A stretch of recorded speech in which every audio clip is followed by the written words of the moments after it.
Shalom Ibu Bapak semuanya. Saya percaya Ibu Bapak semuanya dalam keadaan baik-baik dan tetap semangat untuk menggenapi apa yang menjadi rencana Tuhan, apa yang menjadi panggilan Tuhan di dalam kehidupan kita. Karena itu pesan Tuhan untuk kita di minggu ini adalah menghidupi rencana dan perintah Tuhan. Nah Ibu Bapak, saya percaya Ibu Bapak yang berjemaat di tempat ini adalah orang-orang yang sudah dewasa. Ya, orang-orang yang siap untuk menerima makanan-makanan yang keras sekalipun. Karena itu Tuhan sampai menegaskan kembali. Pesannya itu berkata bahwa jangan menyimpang dari apa yang telah Tuhan perintahkan dengan memutuskan dan melakukan apa yang menurut sendiri benar. Nah, Ibu Bapak, kita adalah orang-orang yang dikasihi oleh Tuhan. Amin. Dan Tuhan katakan bahwa ada rencana Tuhan yang besar untuk setiap pribadi kita. Jadi Ibu Bapak, hidup kita ini digerakkan karena ada sebuah tujuan. Ada sebuah yang harus kita lakukan. Artinya apa, Pak? Artinya ketika kita menjalani kehidupan ini, kita tidak bisa sekedar asal hiduplah. Kita tidak bisa sekedar asal-asalan menjalani kehidupan ini. Dan Tuhan katakan bahwa kita harus menghidupi rencana dan panggilan Tuhan. Apa sih panggilan Tuhan untuk kehidupan kita? Berbeda-beda. Mungkin ada yang sebagai nabi, rasul, pengajar, atau pemberita Injil. Sesuai dengan kapasitas setiap mereka itu berbeda-beda. Nah, kita mau lanjut terlebih dahulu membacanya di dalam Yunus 1 ayat 1 sampai yang ketiga ya. Yunus 1 ayat 1 sampai yang ketiga, ini ayatnya ya. Datanglah firman Tuhan kepada Yunus bin Amitai demikian. Bangunlah, pergilah ke Niniwe, kota yang besar itu, berserulah kepada mereka karena kejahatannya telah sampai kepadaku. Tetapi Yunus bersiap untuk melarikan diri ke Tarsis. Jauh dari hadapan Tuhan, ia pergi ke Yafo dan mendapat di sana sebuah kapal yang akan berangkat ke Tarsis. Ia membayar biaya perjalanannya, lalu naik kapal itu untuk berlayar bersama-sama dengan mereka ke Tarsis, jauh dari hadapan Tuhan. Ketika Ibu Bapak membaca kitab Yunus ini ya, dan kita sudah banyak tahu ya bahwa Yunus terkenal karena ketidaktaatannya pada panggilannya daripada ketaatannya untuk menggenapi apa yang Tuhan mau, apa yang Tuhan rancang dalam kehidupannya. Memang Ibu Bapak, saya sendiri gitu secara pribadi merasa memang tidak mudah untuk menggenapi panggilan Tuhan, untuk menggenapi rencana Tuhan. Itu sebabnya Yunus dia malah pergi ke Tarsis. Tujuannya Tuhan itu dia harus mempertobatkan orang-orang di Niniwe. Dia malah pergi ke Tarsis menurut keinginannya, maunya dia. Jadi di sini kita bisa melihat bagaimana ketika kita mau menggenapi apa yang menjadi panggilan Tuhan, ada hal-hal yang seringkali berusaha untuk menolak, untuk tidak menghidupi panggilan Tuhan. Kenapa menjadi begitu berat? Ya, karena kita merasa bahwa kita masih punya keinginan daging. Kita masih punya tawaran-tawaran, kita masih tahu gitu ya, ada tawaran-tawaran dunia yang begitu memikat. Yang seringkali kita merasa lebih mudah untuk mengerjakannya daripada mengikuti aturan demi aturan yang daripada Tuhan. Tetapi Rasul Paulus berkata bahwa aku adalah tawanan roh. Paulus berkata bahwa aku tawanan roh. Jadi artinya dia sudah tidak bisa lagi hidup menurut keinginan dia sendiri. Dia berusaha, dia bekerja, dia berusaha berjuang dengan keinginannya untuk bisa melakukan, menggenapi apa yang menjadi kepentingannya Tuhan. Jadi hidupnya bukan lagi untuk keinginannya sendiri, kepentingannya sendiri, kenyamanannya dia sendiri. Nah Ibu Bapak, lewat pesan Tuhan pagi hari ini, baik kita sama-sama mau belajar mengapa dan sikap apa yang harus kita lakukan agar kita bisa menghidupi, menggenapi dan tidak keluar dari apa yang menjadi tujuan Tuhan di dalam kita menggenapi panggilannya. Yang pertama adalah semakin kita menjauh dari rencana dan panggilan Tuhan, semakin menurun kepekaan kita. Pertama, kita akan turun dulu kepekaan kita. Kemudian akan hilang kepekaan kita. Dan selanjutnya orang tersebut akan mati atas panggilannya. Wow, sangat mengerikan Ibu Bapak. Pertama turun kepekaannya, kemudian dia akan hilang kepekaannya, kemudian dia akan mati kepekaannya atas rencana dan panggilan Tuhan. Nah, ayat yang saya mau baca terlebih dahulu adalah di dalam ayat 4, ayat 4, 5 dan ke-6. Tetapi Tuhan menurunkan angin ribut ke laut, lalu terjadilah badai besar, sehingga kapal itu hampir-hampir terpukul hancur. Maka awak kapal menjadi takut, masing-masing berteriak-teriak kepada Allahnya. Dan mereka membuang ke dalam laut segala muatan kapal itu untuk meringankannya. Tetapi Yunus telah turun ke dalam ruang kapal yang paling bawah dan berbaring di situ, lalu tidur dengan nyenyak. Nah, Ibu Bapak, di sini kita bisa lihat waktu lagi badai itu datang, bergelora sampai orang-orang ketakutan dan berusaha untuk menenggelamkan kapal tersebut. Yunus malah turun. Dia turun ke bawah kapal dan apa tindakan dari Yunus? Yunus tidur. Yunus seakan-akan dia memiliki sikap, masa bodoh lah. Gak peduli lah. Mau kapalnya tenggelam ke, mau orang-orang berteriak-teriak ke, udah gak peduli.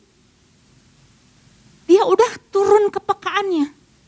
Padahal tadinya Yunus adalah seorang nabi yang luar biasa. Di dalam 2 Raja-Raja, kalau Ibu Bapak baca ya, Yunus adalah seorang nabi yang menegur Yerobeam untuk membawa bangsa Israel bertobat kembali pada jalan-jalan yang daripada Tuhan. Tetapi pada saat di titik ini, Yunus menjadi orang yang masa bodoh, apatis, gak mau tahu. Terserah, mau orang mati ke, mau Niniwe gak diselamatkan, masa bodoh. Yang penting aku mau tidur aja. Nah Ibu Bapak, mungkin pada waktu Yunus pada waktu itu dia berpikir dengan dia tidur, dengan dia turun ke bagian bawah dari kapal, dia pikir masalahnya akan selesai, bereslah. Dia enggak akan pernah berhadapan lagi dengan hal-hal yang lain. Dia akan nyaman. Mungkin tindakan-tindakan seperti ini pernah kita lakukan pada waktu dipanggil sama Tuhan untuk melakukan sebuah tugas. Mungkin aja, banyak alasan lah. Pura-pura, apalah gitu. Ada banyak. Kita akan punya banyak alasan untuk tidak menggenapi apa yang menjadi rencana Tuhan, panggilan diri kita pada Tuhan. Ingat, Tuhan tidak akan pernah berhenti untuk mengejar seseorang yang berurusan dengan dia. Karena ini adalah urusan pribadi Yunus dengan Tuhan. Dan tidak bisa diwakilkan orang yang lain. Yunus harus mempertanggungjawabkan panggilannya kepada Tuhan. Kalau Yunus berpikir semuanya akan aman-aman saja dengan dia tidur, bagi Tuhan gak bisa. Dia akan terus kejar sampai Tuhan mendapatkan pribadi sesungguhnya daripada Yunus. Kemudian ketika Yunus sudah turun kepekaannya terhadap situasi dan keadaan, dia malah tidur. Dia hilang kepekaannya. Coba di ayat 5 ya, kita baca terlebih lanjut ya. Awak kapal menjadi takut, masing-masing berteriak kepada Allahnya dan mereka membuang ke dalam laut serta muatan kapal itu untuk meringankannya. Ayat yang ke-6, datanglah nakoda mendapatkannya sambil berkata, bagaimana mungkin engkau tidur? Yunus, bagaimana mungkin engkau tidur dengan nyenyak? Sementara kami itu sedang berjuang. Coba ibu bapak bayangkan ketemu orang yang seperti kayak gini, sepertinya kayak apa? Malah dia nyaman, enak tidur. Mungkin menurut Yunus enak tidur, tetapi dia tidur di dalam ketidaknyamanan. Dia tidur dalam kebersalahan. Yang harusnya dia pergi ke Niniwe, dia malah tertidur. Kemudian dikatakan bahwa bangunlah, berserulah kepada Allahmu. Barangkali Allah itu akan mengindahkan kita sehingga kita tidak binasa. Awak kapal udah bangunin dia, ayo bangun, pergi kamu, pergi, bangkit, berseru kepada Tuhan. Tetapi Yunus katakan, berseru kepada Tuhan, bagaimana aku harus berseru kepada Tuhan? Sedangkan Yunus merasa bahwa dirinya sendiri sedang bermasalah kepada Tuhan. Bagaimana mungkin aku berseru kepada Tuhan? Di sini kita bisa lihat orang yang menjauh dari Tuhan, dari panggilannya, dia sudah hilang kepekaannya. Dia sudah hilang dengan sesuatu apa yang seharusnya dia lakukan. Harusnya dia berseru kepada Tuhan. Tuhan tolong. Tetapi dia sudah mulai hilang. Tidak melakukan bagian dia sebagai seorang nabi. Di sini kita bisa belajar ibu bapak, jangan sampai ketika Tuhan menyatakan panggilannya, bersikap seperti Yunus. Turun dan akhirnya hilang dan karena dia mengeraskan dirinya, mengeraskan hatinya. Gak apa-apalah. Dalam kehidupan kita mungkin panggilan Tuhan selalu datang kepada kita. Selalu mengingatkan kita, jangan sampai murka Tuhan datang. Nah ibu bapak, satu kali ibu bapak, saya berjalan gitu ya, lagi ngendarain motor, karena padat gitu ya, saya baca gitu, sebuah spanduk di pinggir tembok gitu ya, tembok jalan, ada sebuah spanduk yang saya pikir gini, aduh ini kayaknya spanduknya tentang COVID deh. Ya Tuhan selamatkanlah warga sekitar sini, jauhkanlah seperti kayak gitu ya tentang COVID gitu ya. Supaya jangan kena COVID atau apa gitu ya. Tetapi enggak ibu bapak. Ngeri-ngeri sedap gitu ya. Jadi ketika saya membaca rada aduh ini luar biasa sekali kata-kata ini gitu ya. Nah ibu bapak saya tinggal gitu ya di lingkungan. Jadi warga sekitar situ itu seringkali membuang sampah itu sembarangan gitu ya. Seenaknya aja. Padahal sama PRT itu udah ditulisin, jangan membuang sampah sembarangan. Jaga kebersihan, udah sepanjang gitu. Gang itu udah dipilokin gitu ya. Tapi orang-orang itu enggak peduli. Udah dibilangin, udah dikasih CCTV, udah dikasih teguran. Tapi warga setempat itu enggak peduli. Nah, ketika saya membaca spanduk tersebut, coba ibu bapak, dikatakan begini, ya Allah, miskinkanlah anak cucu mereka bagi barang siapa yang membuang sampah di tempat ini. Waduh, saya sepertinya ini menunjukkan gitu ya, bagaimana sulitnya untuk mengarahkan seseorang itu pada jalur yang benar. Sulitnya untuk mengarahkan orang itu pada arahan yang seharusnya. Sampai harus terpampang gitu ya, spanduk seperti kayak begitu. Nah ibu bapak, ketika Tuhan menyampaikan panggilan ini kepada kita, ayo jangan keraskan hati kita. Lebih baik kita berserah kepada Tuhan, minta kekuatan, minta urapan daripada Tuhan. Mungkin kita merasa enggak mampu, mungkin kita ngerasa berat. Berulang kali saya merasa Tuhan, kalau bisa saya pergi aja deh, tinggalin Tuhan. Kalau bisa saya enggak mau hidup dalam panggilan Tuhan, berulang kali. Tetapi ketika saya datang pada Tuhan, Tuhan, aku tuh enggak mampu, tapi minta kuasa Tuhan. Aku minta urapan yang daripada Tuhan. Aku minta otoritas yang daripada Tuhan. Nah Ibu Bapak, mari pesan Tuhan ini memanggil kita untuk kita hidup kembali. Gak ada yang sulit dan Tuhan tidak akan pernah membiarkan kita dalam keadaan lemah. Ketika Tuhan memanggil, ketika Tuhan punya rencana, maka kita akan diberikan kemampuan untuk menggenapinya. Itu poin yang pertama yang saya mau membagikannya. Kemudian hal apa lagi yang perlu kita lakukan agar kita bisa menghidupi apa yang menjadi rencana dan panggilan Tuhan. Yang kedua, poin yang kedua adalah semakin menjauh dari rencana dan panggilan Tuhan akan mematikan langkah kita sendiri tetapi tidak untuk rencana Tuhan. Ya. Diambil dari Yunus 1 ayat yang ke-9. 9, 10, 11 dan 12. Ya. Ayat 9. Sahutnya kepada mereka, aku seorang Ibrani, aku takut akan Tuhan. Allah yang mempunyai langit yang telah menjadikan lautan dan daratan. Orang-orang itu menjadi sangat takut, lalu berkata kepadanya, apa yang telah kau perbuat? Sebab orang-orang itu mengetahui bahwa ia telah melarikan diri jauh dari hadapan Tuhan. Hal itu telah diberitahukannya kepada mereka. Ayat yang ke-11, bertanyalah mereka, akan kami apakan engkau? Supaya laut menjadi reda dan tidak menyerang kami. Sebab laut semakin bergelora. Sahutnya kepada mereka, angkatlah aku, campakkanlah aku ke dalam laut. Maka laut akan menjadi reda dan tidak menyerang kamu lagi. Sebab aku tahu bahwa karena akulah badai besar ini menyerang kamu. Nah akhirnya Ibu Bapak, orang-orang di sekitar itu tahu bahwa Yunus adalah orang yang sudah menjauh daripada Tuhan. Orang yang menjauh daripada Tuhan, tindakannya apa ini? Tindakannya apa? Ketika sudah turun, dia hilang, maka dia berusaha untuk menghentikan, berusaha untuk mematikan langkahnya, perjalanannya di dalam mengikut Tuhan.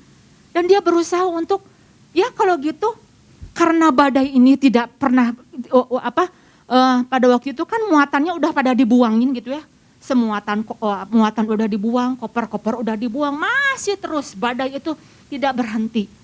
Sampai bertanya, apa yang harus dilakukan?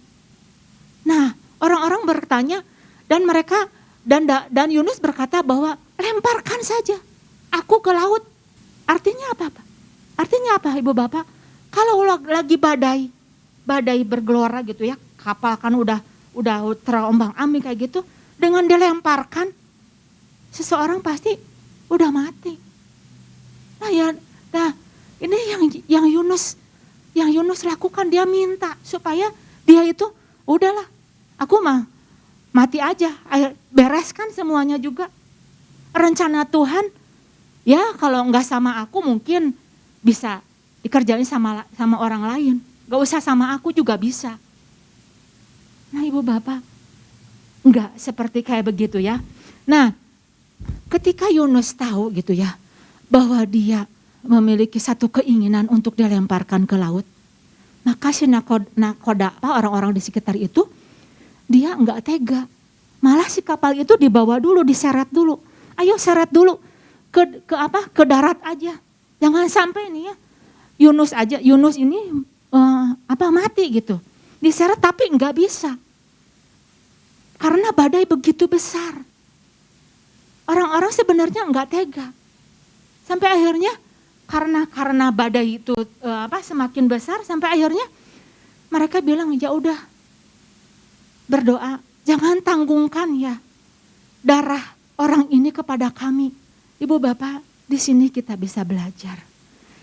Yang bisa menghentikan rencana Tuhan dan panggilan Tuhan atas hidup kita adalah diri kita sendiri. Bukan orang lain. Juga jangan menyalahkan iblis terus. Diri kita. Kita bisa mematikan apa yang menjadi panggilan Tuhan atas kehidupan kita. Masalah yang terbesar adalah pada saat kita tidak bisa, merasa tidak mampu, dan kita merasa sudah putus asa. Yunus berusaha untuk menghentikan langkahnya dengan cara dia pikir, ya sudahlah. Dengan dia mati, panggilan Tuhan, rencana Tuhan gak terjadi juga gak apa-apa. Dan Yunus merasa bahwa Niniwe adalah kota yang gak layak, bejat. Dan dia merasa bahwa lebih baik saya tidak melakukan rencana Tuhan, kehendak Tuhan. Jadi ketika Yunus semakin berharap gitu ya, bahwa berharap mati dan rencana Tuhan selesai, tetapi Tuhan katakan rencanaku tetap harus terjadi. Ibu Bapak, saya teringat gitu ya, ketika saya membaca gitu ya tentang IKEA ya. IKEA kan sekarang terkenal dengan furniturnya, dengan mebel-mebel yang terus gitu ya, ada yang baru gitu ya. Nah, IKEA ini berasal dari nama seorang, Ika gitu ya. I sama K itu kepanjangannya, ada kepanjangan. Dan kemudian E dan A itu ada kepanjangan dari anak-anaknya gitu ya. Jadi IKEA ini tadinya itu seorang hanya tukang penjual korek api aja gitu ya. Kemudian ketika dia berjuang lagi, akhirnya dia punya modal, dia pengen menjadi seorang yang besar. Dia punya cita-cita pengen jadi seorang yang besar. Akhirnya IKEA ini mulai jual ikan, mulai jual pohon Natal, mulai jual lagi pensil-pensil seperti kayak gitu. Sampai akhirnya perusahaan itu berkembang. Dan dia menjadi orang yang terkaya. 7 orang yang terkaya itu adalah IKEA. Tetapi ketika dalam perjalanan dia sedang merintis, sedang membangun usahanya, bisnisnya kayak gitu ya. Ada yang namanya jatuh bangun. Usaha dia untuk dia bangun lagi, bangkit lagi. Belum lagi pada saat itu pesaing-pesaing dia berusaha untuk merusak usaha bisnisnya. Namanya pesaing kan, kalau bisa dia menjadi yang terkuat. Tetapi sikap dari IKEA luar biasa. Dia tidak bisa dihentikan, dia tidak bisa dimatikan oleh pesaing-pesaingnya. Justru pada saat pesaing-pesaingnya begitu kuatnya gitu ya, dia berusaha untuk memacu bisnisnya semakin hebat, semakin berkualitas. Karena dia memiliki moto, Ibu Bapak, luar biasa motonya itu ya. Ketika pencapaian menjadi lebih baik, maka dia harus memiliki kualitas hidup lebih baik. Nah, di sini kita bisa belajar Ibu Bapak. Pada saat mungkin ada bagian-bagian di dalam kehidupan kita, diri kita yang berusaha untuk menghentikan diri kita, mari kita bangun diri kita lagi. Bangun kualitas diri kita supaya kita menjadi orang-orang yang bermutu dan dimampukan untuk menghadapi situasi dan keadaan apapun yang terjadi di dalam kehidupan kita, sambil kita memohon, meminta kekuatan yang daripada Tuhan menyertai kita. Demikian firman Tuhan. 2 hal yang harus kita lakukan, kita harus semakin dekat, semakin berharap dan semakin bersandar kepada Tuhan.